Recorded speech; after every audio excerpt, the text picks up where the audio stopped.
The late afternoon sun cast long shadows across the city park. Daniel Carter, director of the FBI, loosened his tie and sank onto a familiar bench, hoping for a moment of peace. The cooing of pigeons was a welcome break from the relentless pace of Washington, D.C. He scattered some crumbs, watching the birds gather, a small, simple joy. But his quiet moment was shattered by two approaching figures in blue. "Excuse me, sir," a sharp voice cut through the air.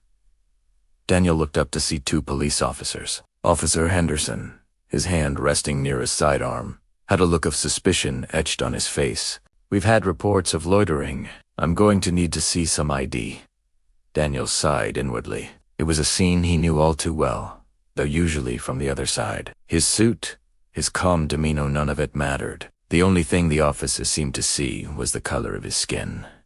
"Is there a problem, officers?" Daniel asked it, his voice steady and calm. Officer Miller, Henderson's partner, shifted uncomfortably, a flicker of uncertainty in her eyes. "Just show me your ID," Henderson repeated, his tone hardening. Daniel reached slowly into his jacket, pulled out his wallet, and handed over his federal identification. He watched as Henderson's eyes scanned the card, then widened in disbelief. The officer's arrogant posture deflated, replaced by a wave of pure, unadulterated panic.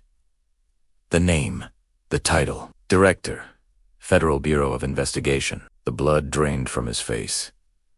Daniel retrieved his ID, his gaze firm. "Officer," he began, his voice resonating with quiet authority. "This badge you wear, it's a symbol of trust. It's meant to represent justice for asterisk. Everyone asterisk, not just for those who look like you. When you look at a man and see only a threat, you're not just failing him, you're failing the very oath you swore to uphold. This is the rot that weakens us from the inside, the prejudice that turns protectors into persecutors." He didn't shout.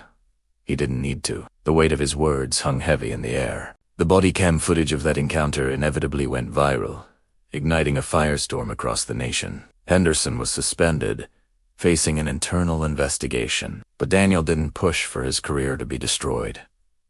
Instead, he waited. A few weeks later, a handwritten letter arrived at his office. It was from Henderson, a raw, heartfelt apology. He wrote of his shame and of the difficult conversations he was now having with himself, his family, and his community. Daniel kept that letter, not as a trophy, but as a reminder that true power isn't found in retribution, but in the potential for change, in awakening a person's conscience.